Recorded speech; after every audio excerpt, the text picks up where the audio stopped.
You wake before dawn, shivering against the desert chill. The sound that woke you is not your own breath, but metal scraping faintly through the dark. When your eyes adjust to starlight, you see it, an iron chest resting in the sand, bronze bindings trembling though no hand touches them.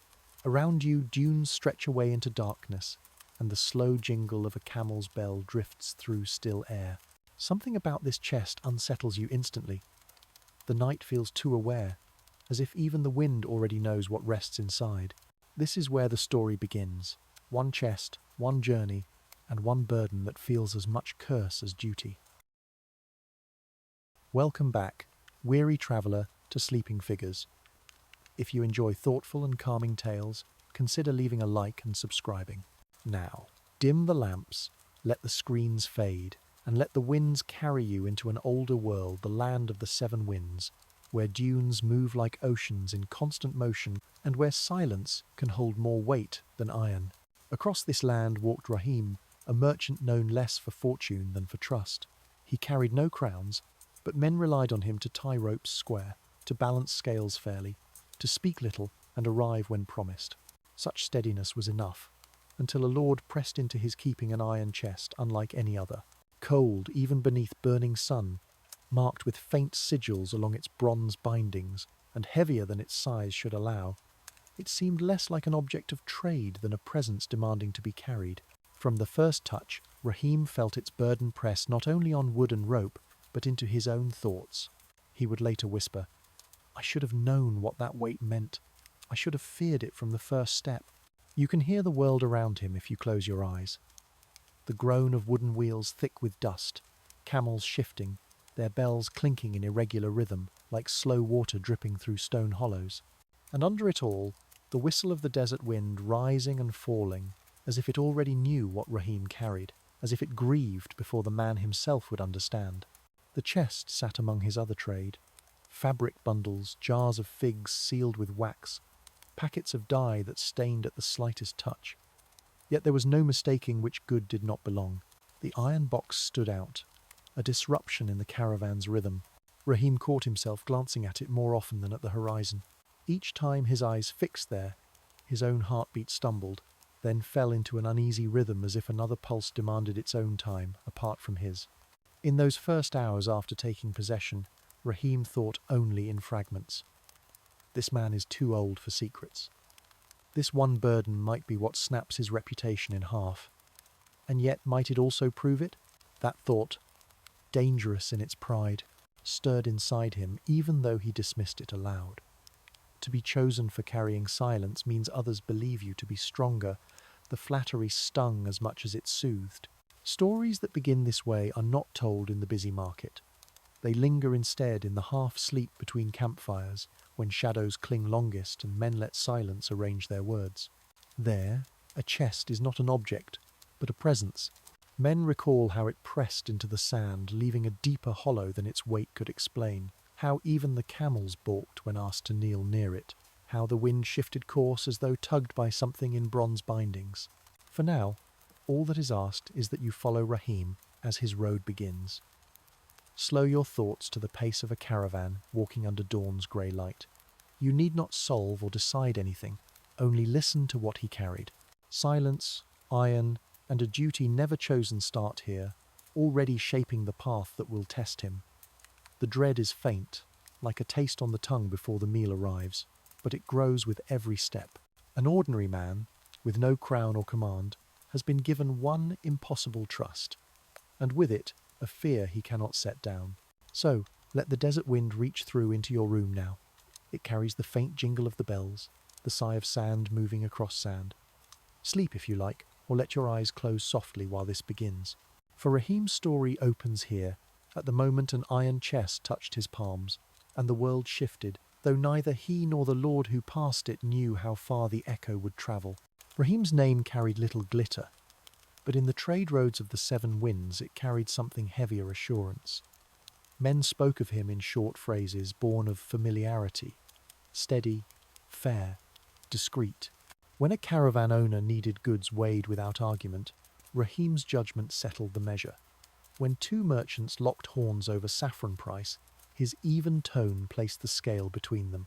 And when men whispered of dangers, bandits, desert taxes, even royal greed, they agreed Rahim never courted rumour, never passed on the words of one campfire to another.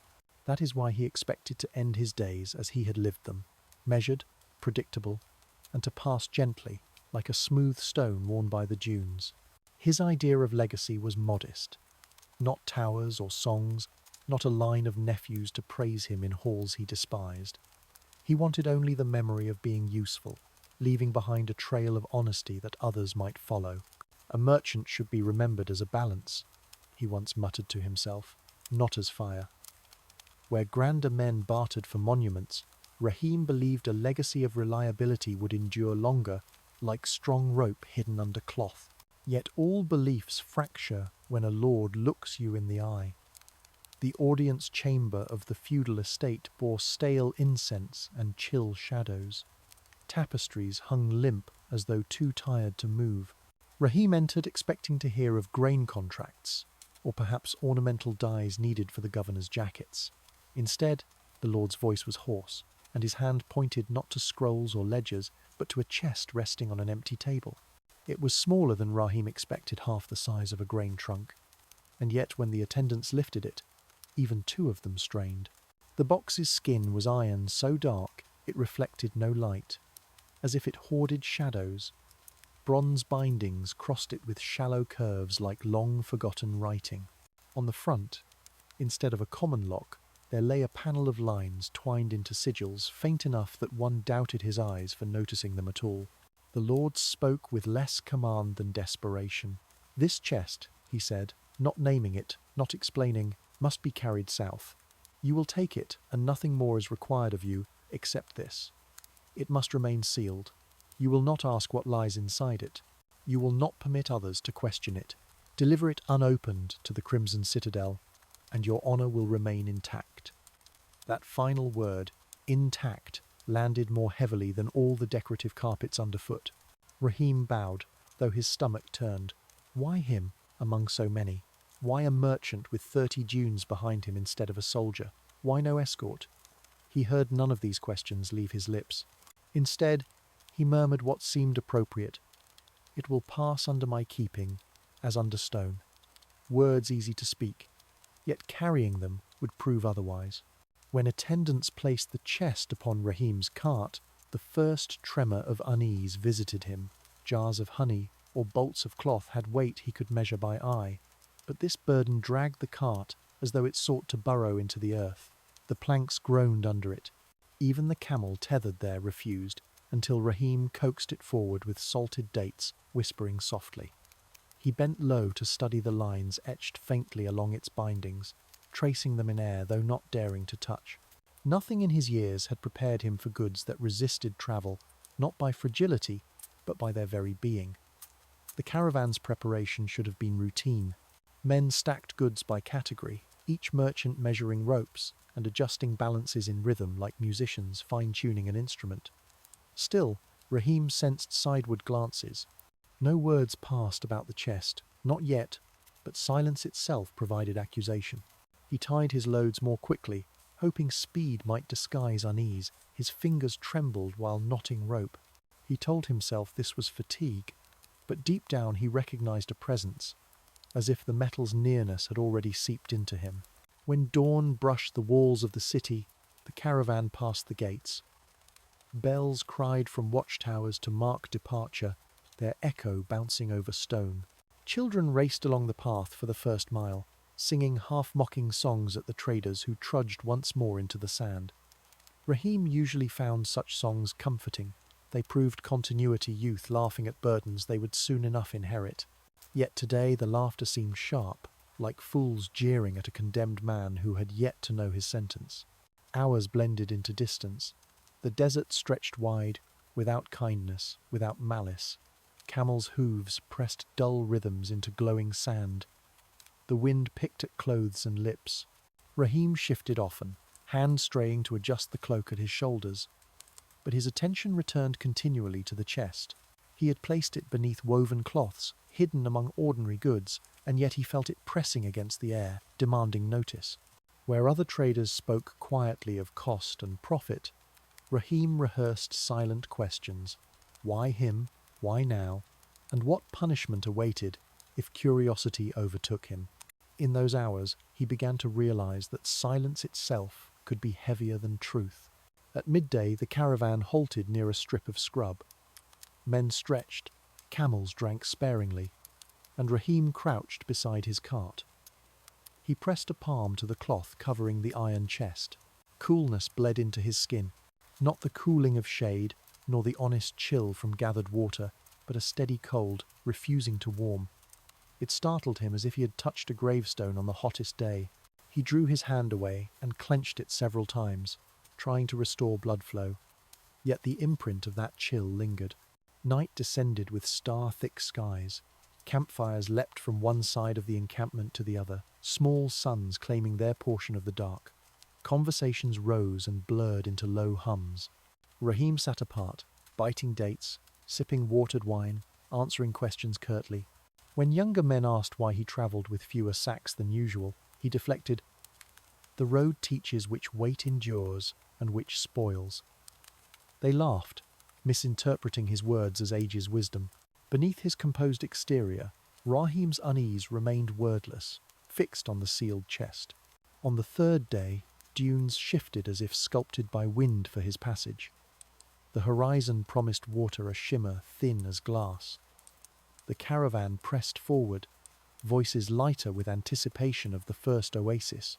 Rahim walked near the front cart, but each time wind rattled across the plain, he thought he heard taut strings plucked by some very distant player. He told himself it was the metal bindings groaning. Even so, he tightened his cloak and muttered prayers to no specific god.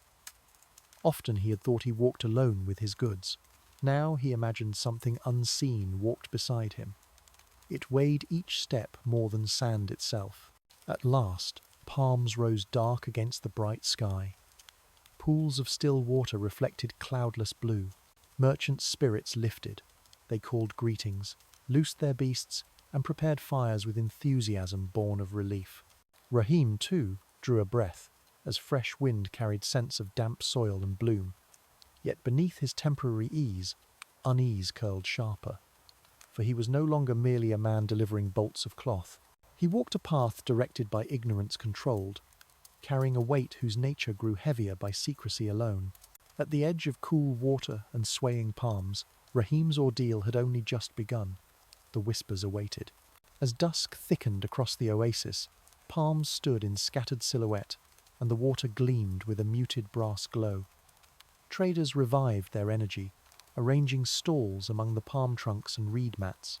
The air thickened with layered scents.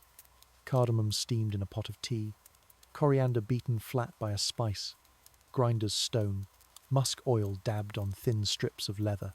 Voices tangled together offers, refusals, half-laughed insults.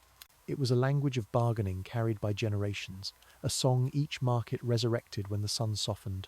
Rahim moved more slowly among them than he once would. Shoulders stooped, hands clasped behind his back. His cart rested along the edge, where camels knelt chewing, their bells clinking drowsily. He had no desire to lay out goods tonight. His fabrics would keep, the dried fruit would wait. The iron chest drew him inward, draining appetite for coin. Still, habit urged him to walk among his peers, to nod where he knew faces, to keep up appearances that nothing was amiss. He told himself that to seem unchanged was a shield, though his heartbeat argued otherwise. It was among the jewel sellers he paused longest. Lamps flickered against trays of topaz, garnet, flawed pearls. Stones cut and uncut glowed in bowls, each fragment catching the flame greedily. Behind one tray sat a merchant draped in indigo cloth, rings chasing up 2 fingers, his eyes fixed on Rahim longer than greeting required. When they spoke, his voice slid low, as if words might cut. "Traveller," he said, neither smiling nor bowing. "Strange roads leave their trace. Sometimes beasts wake trembling, though there is no jackal. Sometimes a wagon's wheel rattles as if striking hollow ground when earth beneath is firm." The words unsettled Rahim. They did not accuse, not plainly, yet no trader asked such things in a market. His throat tightened, his tongue scraped for an answer that would sound ordinary. The man's gaze pinned him still, as though testing which silence Rahim chose to fill. At last Rahim managed a dismissive grunt, forcing steadiness into his tone. "My goods are plain, cloth and salt, nothing else leaves mark." The merchant's lips curved slightly, though not into warmth. Plain goods can carry uncommon echoes. Best you mind the road's memory. He shifted his tray toward a green gem and turned his attention there, as if business dismissed him. Rahim turned away, his limbs stiff, his mouth too dry to manage farewell. In the noise and barter, none around paid attention. Yet inside, a new weight pressed against him. He had not spoken the truth of his cargo, but the jewel merchant's tone implied that truth was already a common rumour, the kind passed along under breath, attached to myth. How could this stranger know of a chest hidden beneath cloths, a bounty only lords should whisper? The seed planted there was not curiosity but dread, that knowledge travelled quicker than his camel, that the desert itself was leaking secrets into ears he could not stop. When night embraced the oasis fully, Rahim returned to his cart. The men around campfires roasted thin cuts of goat, oil hissing as fat dripped into flames. Laughter burst too loudly, as laughter often does when it masks fatigue. Rahim spread his blanket some steps apart, listening but not joining. His eyes drifted to where the chest lay shrouded under rugs. First came silence. Then, when he let himself exhale, a faint sound gathered not from fire, not from beasts grumbling. It was subtle, metallic, a single trembling ring drawn out so lightly that only one listening for it could perceive. At first Rahim mistook it for the ringing memory left by the merchant's words, but no, this came again, slower, as though the iron box held its own voice, a whispered echo of struck metal. He shifted nearer, placing a cautious hand on the cover. The chest did not move, yet that faint trembling passed up into his palm, travelling through bone into his wrist. It was not percussion like hammer or gong, but steady resonance, like a string vibrating deep within a hollowed place. Rahim withdrew abruptly, fist clenched, sweat moistening his brow despite cool air. Sleep would not come easily. He lay down, eyes pressed shut. But each time his thoughts began to slacken, the imagined peal returned, insistent, inviting. Duty told him to ignore it, to hold his patron's command above all else, never open. Yet a voice already spun inside. If a chest rings in silence, is it not demanding to be known? What if opening it preserves rather than betrays? He pictured the jewel merchant's gaze, the certainty in his question, as if the man had heard the chest's secret call across the still desert nights. Rahim turned on his side, clutching at sand, as if pressing himself into earth might block temptation rising through his chest. The line between burden and temptation thinned to a hair's width, and he could not sleep in peace. Camp fell into rest. Wind slid quietly among palms, bending them with a sigh more weary than storm. A camel snorted and went silent again. For long hours Rahim stared toward the sky, the stars arranged in old routes traders memorized. He usually found comfort there. Stars never schemed, they guided without judgment. But tonight, even the constellations seemed to tilt toward him, their quiet eyes glimmering like witnesses to a crime he had not committed yet could already be accused of. As dawn threatened, his body finally surrendered into a shallow doze, laced with restless flashes, dunes bending like listening ears, locks that shone with faint light, merchants repeating in chorus, "Do you carry iron that sings?" He woke with throat raw, the taste of ash though no fire had burned near. The caravan assembled again, with clouded expressions, some rubbing eyes, some muttering of strange dreams, as though the whole camp had been touched by a current that travelled not through earth but mind. Rahim bridled his camel, tightened cords, but no motion could anchor him from the sense that the desert already knew what he carried, that each ripple of sand was an ear pressed into the ground. Stepping forward with the others, he glanced back at still waters, palms shivering in dawn breeze. Nothing remained of night's unease except memory, yet he carried it heavier than goods on his cart. He breathed deep, steadying himself for dunes ahead.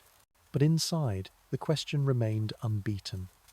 How long could silence endure once others began to whisper? The caravan moved on, leaving behind the oasis. bells trembling in the new Sunday. Each dune rose in gradual waves, pale and soft, but Rahim imagined them as ranks leaning in, heads inclined, each one listening to the iron weight rolled slowly through their midst. And though he kept his outward stride firm, inside he yielded to a truth he would not yet admit. Once whispers begin, silence is no longer an option. He pressed forward, forcing step after step. The market's question trailed behind him like smoke, winding into the future. That faint, ringing phantom inside the chest accompanied each motion, and the desert, with its countless ears of sand, seemed already aware. The desert has its hours of deception. By day it blazes, by dusk it softens, and by midnight it wears a mask of calm, so complete it tricks you into thinking no danger could dwell here. That night, Rahim guided his caravan into a stretch known by few, a canyon carved less of rock than of dunes pressed into shapes by centuries of wind. Pale under the moon, the sands looked silvery smooth, sculpted into crescents and hollows. From a distance, it seemed like a sleeping ocean, its waves frozen mid-crash. No voice but the wind's, no trace of life. The men spoke little. Each knew that travelling at night risked unseen threats, but after the unease of the oasis, Rahim pushed them forward. Better to cross this silent stretch before dawn than linger where eyes had already suspected his burden. The bells on camels sounded too loud, as though they declared their presence for miles. Even their own breathing seemed too loud, an echo in the vast quiet. Rahim walked beside his cart, jaw tight, his eyes strained for any irregular ridge, any darker stain against the pale moon sand. The iron chest weighed more sharply on him in these moonlit hours. Each creak of wheel seemed amplified, a grating sound, as if the box itself groaned against movement across such quiet. And in his own chest, his heartbeat stumbled faster whenever he neared it. That minor irregularity had grown in the last days, a pulsing echo that mocked his attempts at control. Then came the interruption. A hiss, a call like an arrow split through the air. Sand poured from one side of a slope, tumbling as hidden figures stirred loose. Shapes rose from the dunes themselves, wrapped in dark cloth, eyes glowing faint where moonlight struck the whites. Raiders, their blades curved, their bodies lean from desert life. But more than ordinary pillagers, they bore faces taut with obsession. Not laughter, not greed. From behind dunes emerged others, blocking rear passage. A dozen, perhaps more. No warning coup, no bargaining. They rushed not toward dates or fabrics, not to camels' reins for plunder, but directly toward the cart of iron. Rahim shouted command, though his voice cracked. "Defend the goods!" Yet his men already sensed the truth these raiders cared little for sacks of grain. Their focus was singular, fevered. One of them cried aloud as he lunged for the chest, words carrying strangely, "The courier of the sealed star! Hold him!" Sealed star. The phrase meant nothing to Rahim, yet the vehemence behind it froze him as cruelly as any blade. Still, action flared. His guards slashed, camels screamed, sand sprayed beneath pounding feet. Moonlight shimmered on curved blades clashing, sparks spilling brief fire across the silver desert. One raider leapt onto the cart, grasping at the chest. He did not attempt to pry cloth away to reveal contents. He reached only for the lock, fingers trembling like a devotee before some icon. Rahim's hand seized a staff-heavy wood meant for steering stubborn beasts. With fear rising, he swung wildly. The crack against the raider's ribs sent him sprawling. But even injured, the man stretched toward the lock, eyes hungry, whispering words Rahim barely heard. Only a touch, only a breath. Others pressed close. The chaos became less a battle and more a frenzy around the chest itself. Every raider clawed not for lives, not for spoils, but to reach the bindings. Rahim's men shouted. Blades cut. Some camels bolted, shrieking into the dark. Blood hit sand, black under moon. Rahim himself refought the man on his cart, beating back desperate hands. Moments flickered strangely clear. The gleam of sweat on a forehead, the hiss of steel an inch from his ear. One guard collapsing with a muffled cry. And under it all, like undertone in music, Rahim sensed a vibration. The chest itself seemed to hum faintly, not with the resonance he'd heard at the oasis, but with agitation, as though it responded to hands clawing at it. A living second pulse. Through panic, Raheem glimpsed their faces eyes wide, not with greed but reverence, not thieves but worshippers. They treated the iron chest as relic. Even as blood ran from their arms or gashes opened across their clothes, they lunged again to reach it, shouting unfamiliar phrases. Breath of cloud fire, return to storm. The words made no order, yet their conviction struck chills into Raheem deeper than the desert cold. Driven half by rage, half by terror, Raheem shouted for retreat. He lashed camels, forced wheels forward, and with his surviving men hacked a path through. They burst into a narrower pass, sand sliding beneath running beasts. Arrows hissed behind, 2 struck into wood, 1 into flesh of a pack animal that keeled moaning. A trader bled heavily, clinging to Raheem's cart as they forced distance. At last shouts faded, swallowed by dune walls. The moonlit silence returned, but no peace lived there any more. The cost was heavy. 2 men lost, another groaning with wound. Half the food spilled, carried off by scattered attackers. Several camels vanished into the dark. Breathing ragged, Raheem crouched beside his cart once they halted by ridge shelter. His chest convulsed with exhaustion. He turned to check the iron burden. Its cloth wrapping had slipped partly open, revealing a corner of the lock now glowing faintly. Not bright, not fierce, but a pale blue sheen visible only under moon rays. Raheem's hand hovered. He dared not touch. Men whispered among themselves in trembling voices. One of his remaining men swore he saw the glow across the fight, attracting raiders like moths. Another, a grizzled face, muttered it was a curse, that iron should never shine with heaven's hue.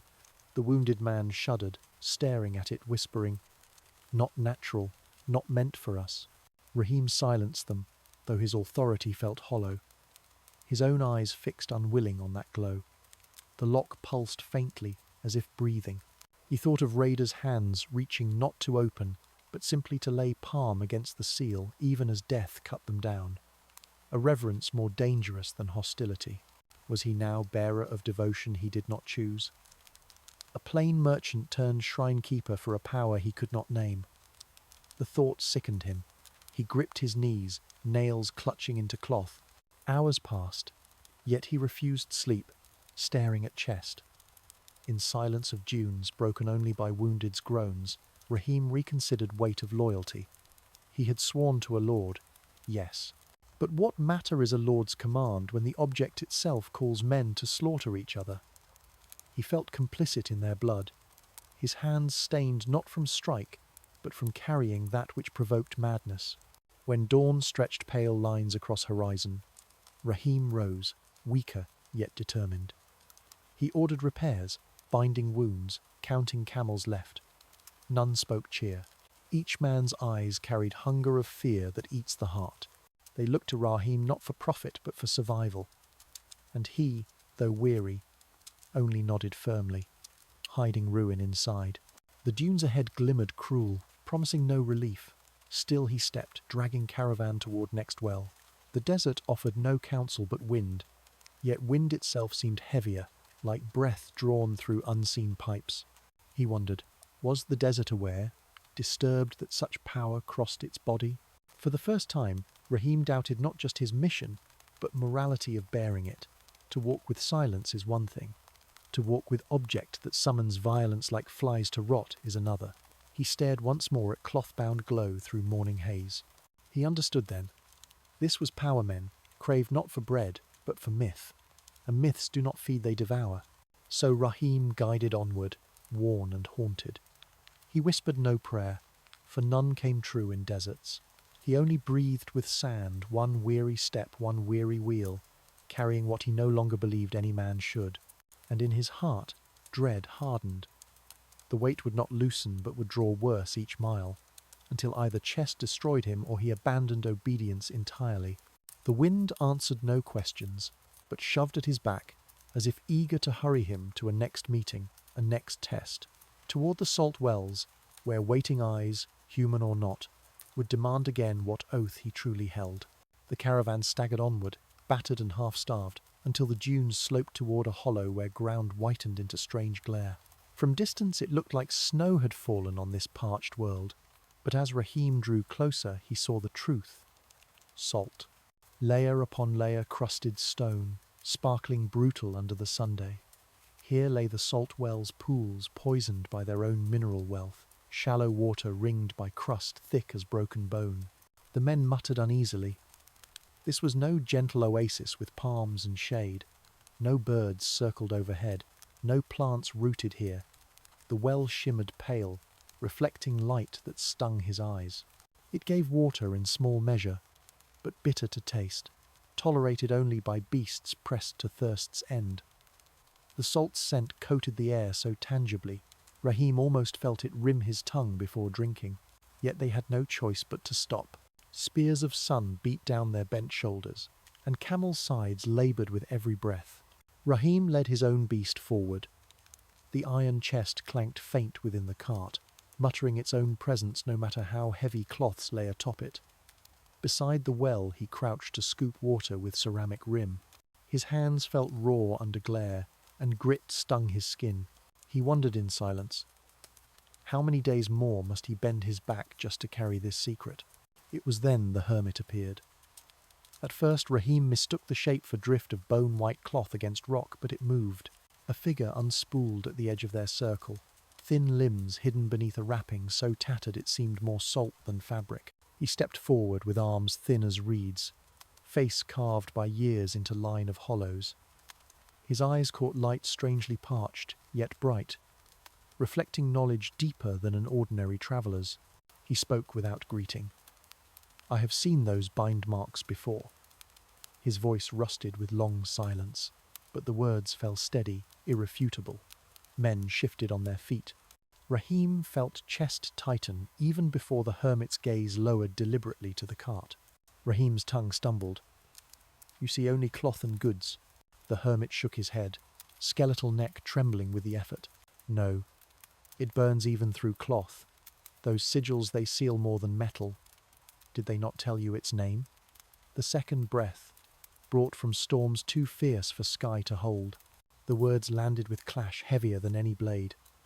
Guards glanced toward Raheem, eyes taut with question, perhaps accusation. He swallowed hard, voice rising defensively. "I was told nothing and seek nothing. I carry only burden for another." The hermit moved closer. His bare feet cracked the salt crust, dust flaking upward like brittle snow. "Do you not sense it, merchant? Even dunes know. The wind mourns, the beasts shy. This is no treasure for hall. It is weapon once cast aside, sealed beneath command of empire that feared its own birth." He coughed violently, yet still the light in his gaze sharpened. "Storm weapon. If loosed, skies would tear, sand would burn black. Breath stolen from the storm itself held inside your box. Why would you bring it back?" Raheem had no words. His throat closed around the dryness of truth he had not wished confirmed. But silence answered enough. Men muttered again, stepping farther from the cart. Even the camel nearest shifted backward, stamping feet at the unfamiliar vibration of fear. The hermit lifted one shaking arm, pointing not to Raheem himself but to the chest, as if addressing a thing alive. "Bury it," he urged. "Give it to no master, no king. Cast it down where desert will fold over it, forgotten. Whatever you hope to earn from obedience cannot equal what you risk unleashing." Raheem felt his chest heave unevenly. He wished he might obey, end this torment. But the Lord's warning echoed, "Deliver sealed to the citadel." To break command was to betray patrons, betray reputation built through decades. Yet to keep command, was it not betrayal of earth itself?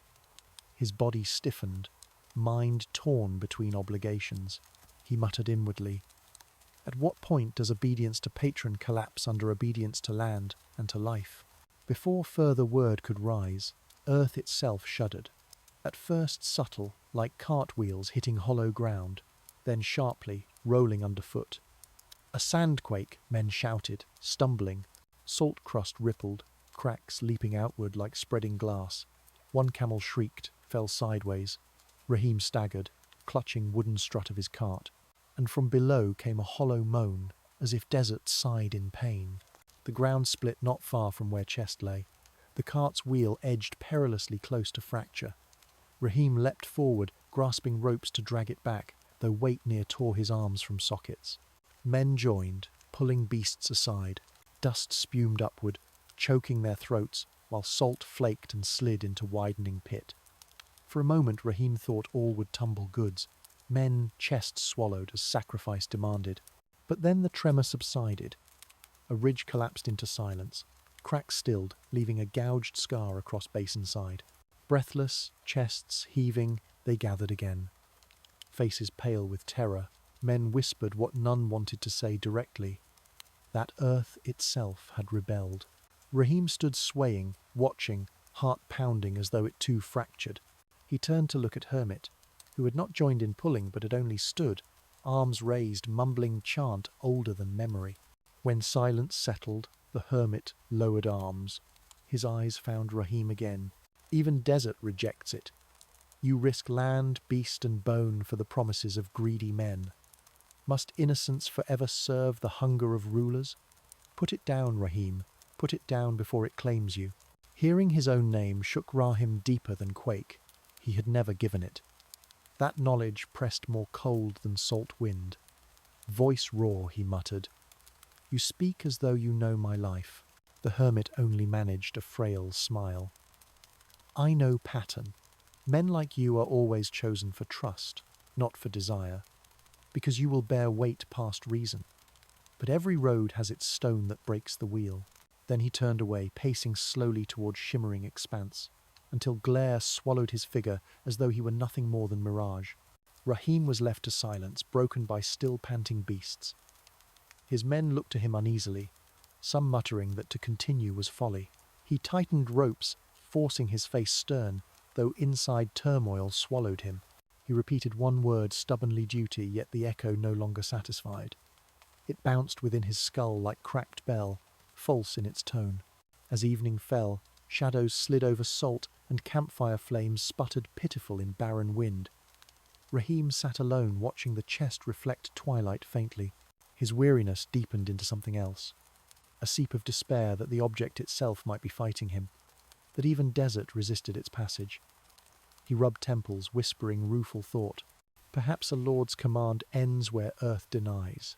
When night widened overhead, stars broke upon sky, spilling countless reflections upon hidden waters that lay beneath salt crust. From his blanket, Raheem stared upward. Above, constellations shimmered doubled in faint gleam from well water. It was as though stars themselves stood both in heaven and beneath his feet, two mirrors, accusing him with questions of reflection. Was he guardian of destruction, or its betrayer? Which role preserved his soul, though both risked body? The camp yielded into uneasy rest. But Raheem remained awake long after, heart caught in the clash between loyalty and warning, between duty and life. Salt air clung sharp on his tongue. His bones ached as though held by two competing weights. And as last embers of fire fell into black, he knew path ahead led toward yet more severe testing. For he had glimpsed desert's protest. And once earth itself speaks, no man can walk deaf. By dawn he guided caravan onward, eyes heavy but jaw set, toward the fabled oasis of mirrors. The hermit's command haunted him all the way, carried not as instruction but as accusation. He murmured to himself, when does loyalty end? When earth collapses under me? When skies burst above me? Yet there came no reply, except the hiss of wind, driving him south, onward to fate he feared yet could not abandon. The journey from the salt wells dragged Raheem into silence deeper than the desert's own. Salt dust had clung to his clothes, throat, and mind, and no matter how he shook it free, he felt the white sting of that hermit's eyes burned into him. Days stretched, dunes unrolled, and even the camels no longer bellowed. They seemed subdued, as if recognizing their own steps carried some burden of forbidden weight. When at last they reached the fabled oasis of mirrors, it felt less like relief and more like sentence. For here, stories claimed, water itself carried truth whether a man wished to see it or not. Raheem had heard of this place in jest among traders, how fools looked down and saw their own faces distorted into kings or corpses, but he had never thought his path would bring him to it. The caravan halted on the edge of palm groves where stillness pressed harder than any heat. The oasis pond stretched wide, a sheet of water so calm it seemed another sky laid upon the ground. Stars overhead doubled, every pinprick of fire burned from above and below. Even Rahim, who had long since grown weary of tales, stopped short. He had never known water unmoving in this way. No ripple, no insect, no sway. The world felt like it breathed, and the pond did not. He almost feared to step closer, afraid his own motion might shatter such delicate stillness. Still, he had no choice but to lead the burdened cart near the edge. Palms whispered lightly in night wind, but otherwise silence deepened until you could hear your own breath too loudly. Rahim drew the chest from the shaded rugs with care, his arms trembling less from load than from dread. He placed it near the water's rim, bronze binding catching faint starlight. For a moment he simply stared. Then water stirred, without hand or beast to move it. Waves did not spread outward, as when a stone falls. Instead, concentric ripples pulled inward, drawing light down as though sky itself were being swallowed. Within those wavering mirrors, Rahim glimpsed visions not his own. Black storms rolling like mountains across deserts, bolts descending that split sand into glass, towers sinking under their own burning weight. Cities swallowed whole in whirlwinds of fire cloud. His knees weakened. He grasped his robe with clawed hands, forcing breath to stay even. "What is the chest if it carries this?" he whispered inwardly. "What duty delivers ruin?" Behind him a voice answered, smooth as poured oil. "It is the breath of sovereignty, and it need not be ruin at all." Rahim spun, staff half raised. From the shadow of palms, a woman stepped young, cloaked in thin veil, eyes brighter than any merchant's lantern. She moved with deliberate calm, neither sneaking nor striding, as though she had merely belonged to the oasis before he ever arrived. Rahim's men murmured uneasily behind, some too weary to rise, others clutching hilts. She ignored them, her gaze fixed on Rahim and the chest between them. "You tremble from shadows, yet within here lies wind that can turn desert green. Breath once sealed because men wasted it in rage. But wielded with honour, imagine caravans no longer scraping life against sand. Imagine gardens where only dust lay. Would that not be worth opening?" Her tone worked against him, weaving temptation like perfume into stale air. Rahim stepped back, fists tightening. "I was told it must never be opened." She laughed lightly. "And you believe their words because you think lords ever tell merchants truth? They use your back until it breaks, then heap stones to mark your grave. But here is chance to trade common bone weight for empire's life. You would be remembered after death, Rahim. No longer dust among traders, but saviour who bore bloom breath across horizon." Her mention of his name sliced through his guard. Again, from an unknown mouth, his name appeared, as though the desert itself had carried it forward. Suspicions swelled. Was she trickster, spy, or something older? He could not tell, but deep beneath suspicion, another part of him stirred the ache for meaning, the dangerous root of pride. To be remembered, to matter beyond one man's ledger. He heard his own thought betray him. Would it not be easier to believe her? Visions across the water shifted, where storms had destroyed, now green unfurled. Meadows spilled where dunes once rose. Cities bathed in clear rivers, crowds laughing under shade of orchards. The possibility teased him cruelly, so close, so easily believable. He crouched, reaching almost against his will, fingers hovering above chest. Then came memory, the hermit on salt, skeletal arms raised. His words cut back now, acid, sharp. "Storm weapon, Lord's hunger, put it down before it claims you." Rahim snatched his hand back, breath hissing. "No." He shook his head fiercely, though his voice softened. "Not mine to open, not gift to trade. Whatever it holds, curse or bloom, it draws blood already. Better no name, better obscurity, than fame purchased by ruin." The woman's smile faltered. She leaned closer, eyes narrowing to knife-edge glint. "So, you choose dust. You choose to vanish. Understand what you refuse, your life will pass unspoken, while another takes this chest, uses it, crowns themselves with power, and your obedience will only make you forgotten. Her words struck harder, because they matched his fear exactly. Yet even as he quailed, he stood resolute. Then let me be forgotten. There are worse curses than silence. For a long breath, she held his gaze. Then she turned, veil sweeping like mist. Her figure faded into palms, swallowed by stillness, as though she had never been there. Only the water remained, reflecting storms and gardens between stars. Rahim sank down upon his knees, sweat cooling against his back. He muttered brokenly to himself, "Which legacy do I desire, gentle dust or remembered curse?" He found no answer that night. Only fatigue pressed him towards sleep too fragile to soothe. Dreams twisted him into gardens burning, into storm clouds that laughed, into merchants who pointed at his corpse, saying, "He carried well, but what good did his name do?" At dawn the pond returned to lifeless glass. Ripples gone, only mirror. Rahim studied his reflection, lined face, weary eyes. No crown there, no hero, just a merchant. And he whispered, half in bitterness, half in relief, "So be it." The caravan gathered with muted words, fearful of what they seemed not to see, unwilling to ask. As Rahim pulled the chest back under cloths, he felt its weight heavier than before and lighter at once. He had refused, yes, but temptation left sting that would not fade. He spurred his camel into motion. Ahead, mountains rose sharp against horizon, where winds flocked like restless birds.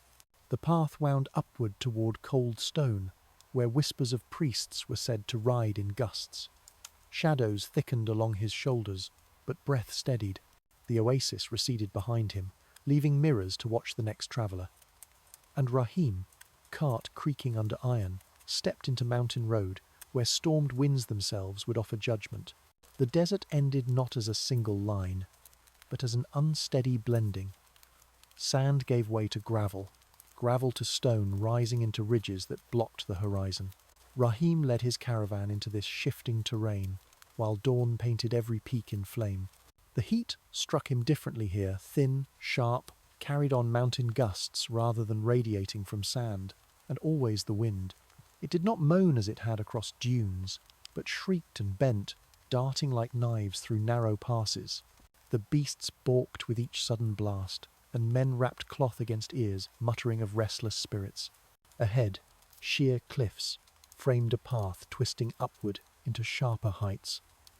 The road bent like a scar pressed against the rock walls, and perched clinging to one such wall like a stubborn barnacle, Rahim glimpsed what he at first believed were ruins, a series of chambers of stone, latticed windows cut into the cliff itself, streamers torn and fluttering madly. This was the monastery he had heard rumour of, belonging to the so-called wind priests, hermits, sages, or charlatans, depending who spoke. Yet in this region men whispered that every steady gust carried fragments of their chants. The path narrowed until wagons must move single file. Stones rattled loose under camels' hooves, tumbling into ravine below with rattling echoes that went on far too long. Rahim pressed his hand against the iron chest hiding beneath cloths. Even covered, it felt colder, as if mountain shadow sharpened its pulse. His heartbeat misstepped again, falling into uncanny alignment with some other hidden rhythm. He muttered prayers whose syllables felt odd in his mouth. The mountain air snatched them away before they reached his ears. By midday, the caravan stood in the courtyard of the monastery.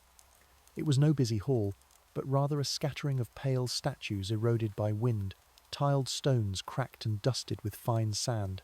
From archways emerged figures robed in grey, faces hidden behind masks of thin copper plates.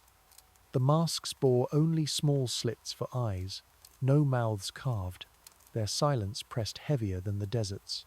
They gathered not as hosts but as watchers, and Rahim felt judged long before they spoke a word. One among them broke ranks, stepping close. Voice hollow as if funneled through pipe, he spoke. "Your caravan stirs second heartbeat. What carries you breathes in iron. Do you not hear it?" Rahim froze, his throat constricted. At last he forced words. It is nothing but merchandise, bound and sealed by lords. But his voice cracked at that final word, and he knew how feeble it rang. The masked one tilted his head. Others whispered, their tones like rustling reeds, meaningless syllables until clusters of words emerged. Sealed breath, storm in chains, hunger waiting mouthless. The wind itself carried these murmurs, scattering them until Rahim could not tell which belonged to the priests, which to mounting gusts. His skin prickled. Men shuffled nervously behind him, casting fearful looks at the chest, as if it might burst open by their fears alone. The priest extended a hand toward the cart, yet did not touch. He drifted his fingers inches above the iron-bound box, and Rahim swore he heard something 2 beats interwoven. One his own erratic pulse, the other slower, deeper, rumbling as if from beneath stone. Second heartbeat, the figure repeated, withdrawing as though burned. The merchants begged to depart, muttering that these madmen knew no more than superstitious sand-dwellers. Rahim quickly agreed aloud, though inside unease thickened, for had he not felt that throbbing himself? He urged beasts forward along mountain winding, leaving beneath those silent copper faces whose gazes seemed to cling to him long after he vanished into cliffs.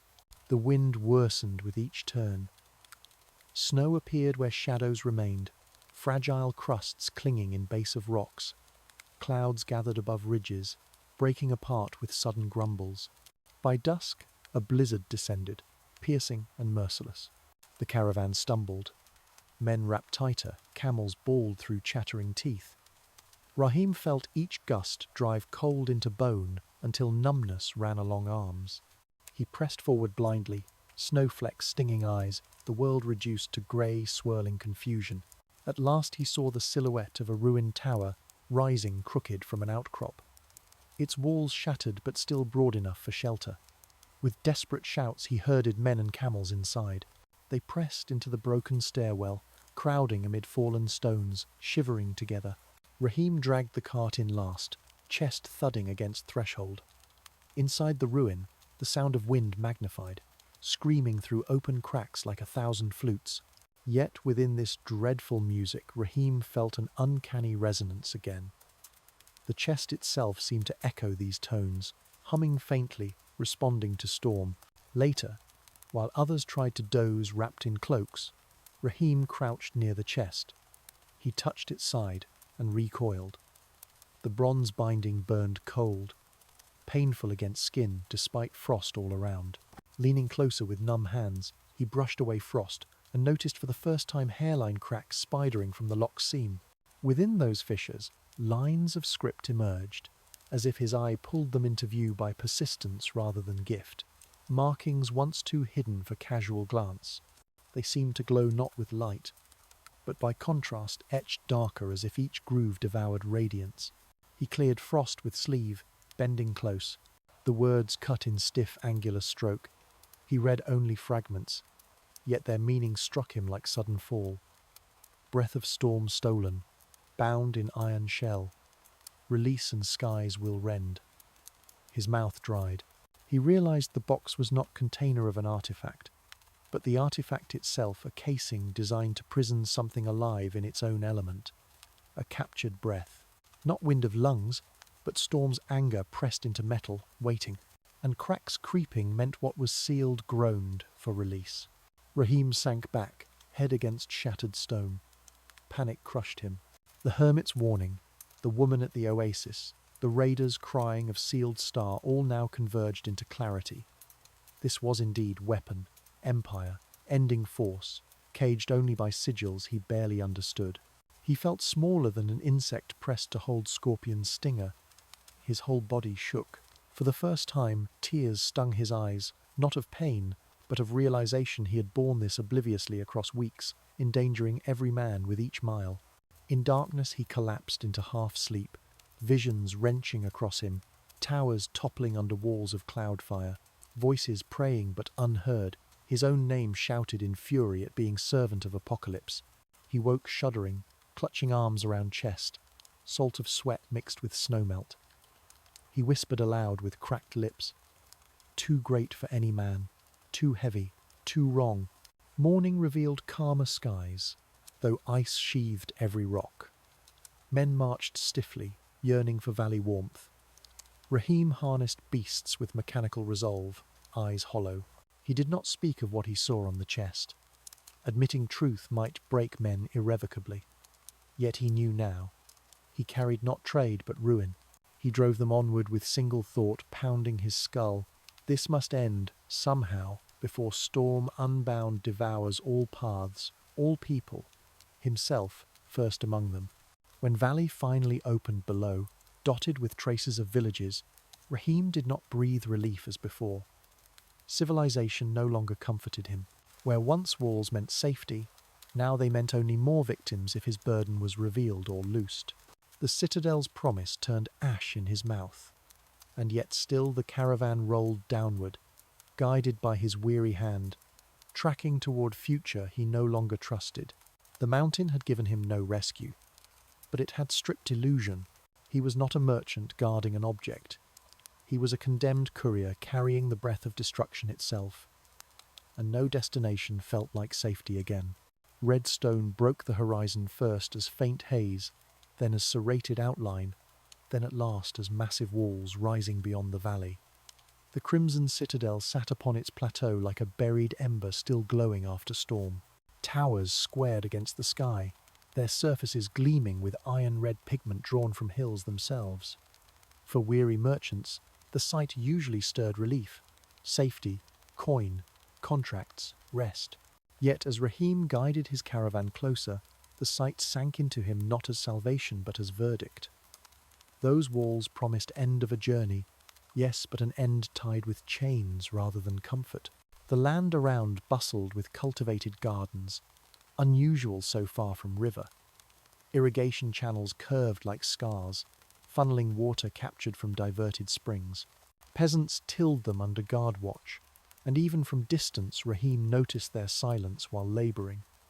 No chatter of farmers, no laughter of children. It was a silence pressed over them like a lid.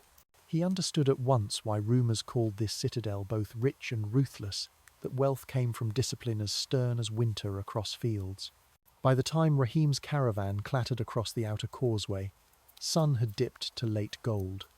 Standard-bearers awaited with spears upright, cloth snapping in dry wind.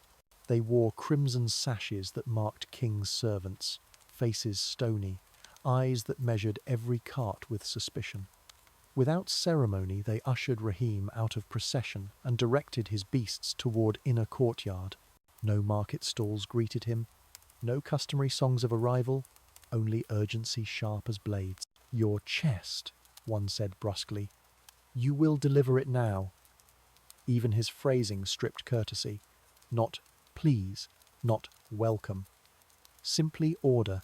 Rahim bowed faint, concealing bitterness. He wished for thanks for surviving dunes, raiders, storm. Instead he was treated as mule at final pier of a dock, expected to unload and step aside. His men looked uneasy, whispering questions of food or coin, but envoys silenced them with glare. Rahim pressed lips together and walked with cart behind the crimson guardsman, past high gates where carvings of eagles loomed downward. Beneath shadow of such stone he felt more prisoner than guest. The chest was wheeled into narrow passage deep in keep. Torches burned resin, releasing smoke-stinging eyes. Armoured sentries lined walls, watching without greeting. At last, in chamber of bare stone, an officer gestured. "Leave it here. Others will take charge." His tone implied Rahim should be gone already, erased from notice. No recognition that weeks of peril brought this iron weight intact. Just another handover, without thanks. But Rahim's quiet stubbornness kept him standing there. He lingered by the cart, fingers tightening around his staff. "To whom do I answer receipt? My patron will expect—" The officer cut him. "Your presence is noted, payment arranged. Nothing further is your concern." He turned towards scribes waiting with tablets, already muttering inventory. Rahim stood silent, cheeks warming with insult. He was dismissed as tool. Yes, he had expected little reward, but not contempt so openly. Something curdled inside him, heavier than fatigue. That night, housed in narrow guest quarter, he could not settle. The chest remained in vault elsewhere, yet his mind heard it pulsing still. His companions had been scattered, some given lodgings scrappier than his, others directed outside walls. He alone lay within citadel, half honoured, half confined. Moonlight twitched across latticed window, painting red hue on floor. When at last he drifted near sleep, voices rose in corridor. Two guards, tongues loosened by wine, arguing low yet not low enough. It was folly letting the merchant live. He has seen too much. Nonsense. He knows nothing of what he carried, and soon the king shall breathe it, and the deserts themselves will kneel. Rahim's heart struck painfully. He rolled silently near a window, listening harder. The second guard continued. The breath crowns him. Once chest is opened in coronation, storms will roll for our banners. No tribe shall resist. Laughter followed, blunt and eager. Then footsteps faded into distance. Rahim lay shivering, though air was stifled. The words confirmed what dread already suggested. He had carried not treasure for safekeeping, not relic bound to holiness, but weapon destined for conquest. The empire-ending storm he'd seen in visions would not be sealed for protection, but loosed deliberately to crown one man's ambition. Betrayals stung like fire.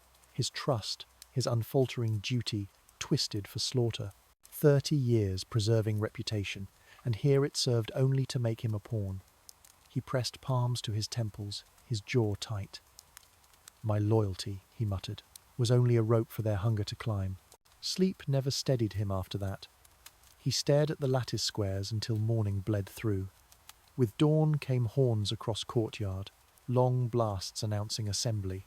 Market folk crowded streets, banners raised, excitement quivering through masses. Rahim descended with throngs, his aged legs trembling. He saw officials in crimson arranged near citadel stairs, voices booming proclamations of coming glory. Rahim blended into crowd, every sense alert. He searched faces of soldiers, expecting always to be seized. Yet no one stopped him. He wondered briefly if he could simply leave. But chest and its ruin remained in citadel vault behind. If he departed, his name might fade safe, but storm would crown a despot. If he stayed, what chance had he to counter fate? His heart thrashed with impossible equations. For long hours, he wandered the courtyards disguised among traders, listening, piecing rumours. Everywhere the same, whispers of breaths unveiling, of winds bent to throne. His stomach soured. These people cheered, unknowingly anticipating a weapon harnessed against them later. He shook weary head, muttering, Power is never gift. Always it eats through men like rust. By dusk he slipped again to his quarters, but he did not stay.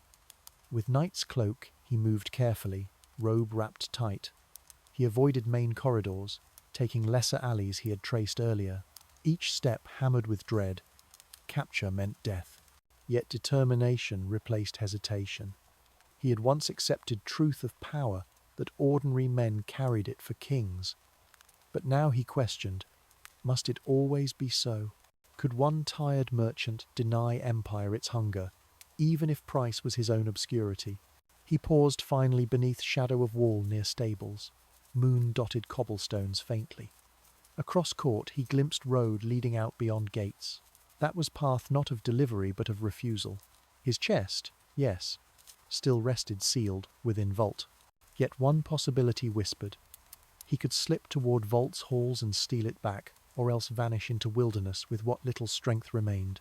Better bury himself beside dunes than allow storm to crown a tyrant. His breath came shallow. He weighed again what life meant dust forgotten, or remembered as conduit of death. He clenched hands, tasting resolve. The decision formed slow, inevitable as tide. He would not deliver. He would remove burden from hunger. He would step away from the chain they forced round his trust. If memory erased him, so be it. He whispered to himself, steady as oath. Better my name vanish than echo with screams. That night Rahim slipped into darkness, cloaked by shadows of monumental stone, leaving behind the crimson banners and their promises of conquest. He moved not with haste of youth, but with determination of last breath, each step carrying him closer to abyss, destined to free him or swallow him whole. The desert thinned into stone again, but not like the calm of the mountains. Here the land broke open into scars. You could walk for miles along ridges that bled into nothingness, peer down into gaps where the eye could not find a bottom. They called it the abyss of seven winds, not for beauty, but for the sound storms buried in throat of earth, whistling up through fissures with a constant moan that never ceased. Some said the winds had cried here since the first kings built walls. Others whispered this was where the sky itself fractured once, anger never healed. Whatever truth you chose, its voice carried longest across night, a drone of storm, echo of unbroken lament. Rahim came to it alone. His companions had scattered, some lost to ambush, some deserted in fear, others unwilling to follow him down a path that promised exile more than coin. Even camels he had released when provisions ran too thin. He walked with the chest tied to a single cart and a single beast that looked more bone than flesh, and when the last oasis fell behind him, he pressed onward until cliffside gaped like devouring mouth. His beard clung dust, his ribs showed against robe, but his eyes still burned steady with decision. The chest clinked faint within cloth, colder than ever. As he unbound it to rest upon ground, Rahim sensed how near he was to end of both road and burden. He knelt in silence, leaning inward, letting the roar of abyss speak. It did not soothe, it did not frighten, it simply reminded him how small he was, how enormous silence could become when multiplied by depth. For hours he sat unmoving. His heart rattled between breast like desperate captive, and yet amidst fear was clarity. He began to picture futures, not as dream, but as choice weighed deliberately. The wind steadied him, carrying voices of those possibilities. He imagined first what power could buy. If he returned the chest to the citadel, if he allowed coronation, he might receive wealth, land, security. He might step into hall washed with banners, praised as man who bore destiny across deserts. He might die in ease, never working another day. His name would enter records, merchants would spit it with envy, princes might gift him their trinkets. But in that same world came storms loosed over tribes, empires feasting on dust. He saw villages drowning in whirls of black fire, walls splintering under cloud breath. His face darkened, fame twisted to curse. Could riches comfort him through wails of children he delivered into storm? He imagined second what conquest would crown him if he betrayed patron. Opened chest himself, harnessed storm. The woman at Oasis had planted it well. Deserts blooming, gardens rising. Rahim remembered as saviour, common merchant raised into story. For a moment he felt the allure. Blossoms across dunes, scent of orchards where his name lingered. But inside, darker knowledge stung. Power never chooses how it acts. A storm unleashed winds as it pleased, not as a man desired. Gardens might sprout, but how many roofs ripped away first? And who would thank a merchant when forests strangled villages? Illusion. His stomach twisted. Desire to matter beyond dust revealed as vanity with teeth. The third vision was simplest. The chest left here, hurled into abyss. His name lost, his path remembered by none, except perhaps whispers that a caravan vanished into cliffside storms. He would walk away, empty-handed, old, body weakened, perhaps to collapse before long. Yet if ruin ended with him, if storm drowned, forgotten in canyon winds, it would not harm another. His life would dim, but no villages would burn by his burden. This, he thought, might be truer wealth, though no coin marked it. He whispered across gap, better ashes of self than fire across the world. He stood trembling. His knees protested, his back groaned, but his spine stiffened. He dragged chest forward, weight far exceeding frame, until edge of cliff met his toes. The abyss roared, gust blasting upward, tearing at hair, cloak, will. His palms burned where ropes cut. He leaned, feeling how easily chest might slip, how final sound would ring. He hesitated because finality requires courage beyond imagining. He swallowed dryly. He looked up once more at sky. Streaks of cloud stretched thin across indigo. What is legacy if built on ruin? He muttered. Better to leave none. The chest pulsed faint, as though aware. Its lock flickered eerie blue, trembling like an eye about to open. Rahim shut eyes against it. He thought of faces men slain in moon dunes, hermit's cracked smile, jewel merchant's insinuation, woman's bright lies, guards boasting of conquest. He thought of his reputation, decades of measured honesty. All these images converged into single realization. Reputation itself can betray a man. Trust was rope they used to bind him, to carry death from throne to throne.